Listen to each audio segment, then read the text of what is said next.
Hello everyone, আজকেও নিয়ে এলাম ফেলে দেওয়া সবজির খোসা। তো সবজির খোসা মানে কি, চাল কুমড়োর খোসা, লাউয়ের খোসা, এগুলো কিন্তু ভাজা খেতে ভালোই লাগে। কে কে খাও কমেন্টে জানিও তো। আর এটা হলো চাল কুমড়োর খোসা, সাথে আলু ভালো করে কুচিয়ে নিয়েছি। আলুরও কিন্তু খোসাটা ফেলিনি, ভালো করে ধুয়ে নিয়েছি পরিষ্কার করে। তারপরে কড়াইতে সরষের তেল দিয়ে তেলটা গরম হওয়ার সঙ্গে সঙ্গে আমি কিন্তু এগুলো ছেড়ে দিলাম কড়াইয়ের মধ্যে। এইবার ভালো করে ভেজে নেব।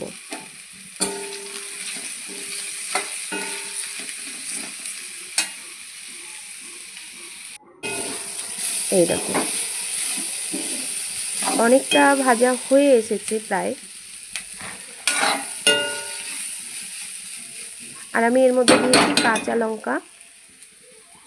আর এখানে আমি আটা মেখে নিয়েছি, রুটি হবে। তো রুটি দিয়ে এই ভাজাটা খেতে খুব ভালো লাগে, রুটি দিয়েও ভালো লাগে, আবার গরম ভাতে খেতেও কিন্তু খুব সুন্দর লাগে।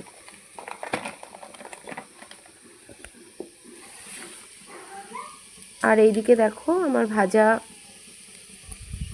প্রায় কমপ্লিট হয়ে এসেছে।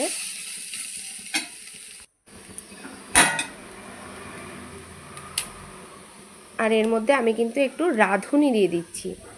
খুব সুন্দর, মানে এই ভাজার সঙ্গে রাঁধুনি দিলে খুব সুন্দর একটা সেন্ট দিয়ে, ফ্লেভারটা কিন্তু আমার কাছে তো ভীষণ ভালো লাগে। তোমরা একদিন করে খেয়ে দেখো, যারা খাওনি বাড়িতে অবশ্যই ট্রাই করো, দেখবে ভালো লাগবে। আর কে কোথা থেকে ভিডিওটা দেখছো একটু কমেন্টে জানিও, তাহলে ভালো লাগবে। ইউটিউব থেকে দেখলে একটু সাবস্ক্রাইব করে দিও, আর ফেসবুক থেকে দেখলে ফলো করে দিও, সাথে লাইক কমেন্ট তো আছেই। আর তাহলে আমি একটু মানে আরও ভিডিও তোমাদের সামনে নিয়ে আসার জন্য উৎসাহ পাবো।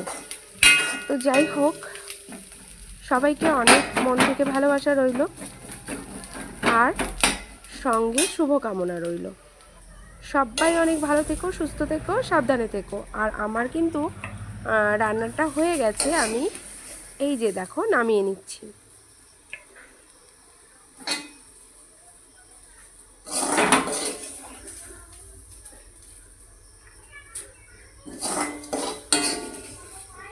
নামিয়ে নিলাম। তো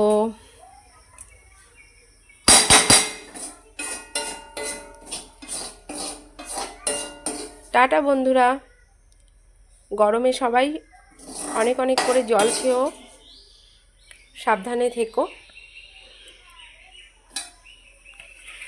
রান্নাটা কেমন হয়েছে জানাতে কিন্তু ভুলো না।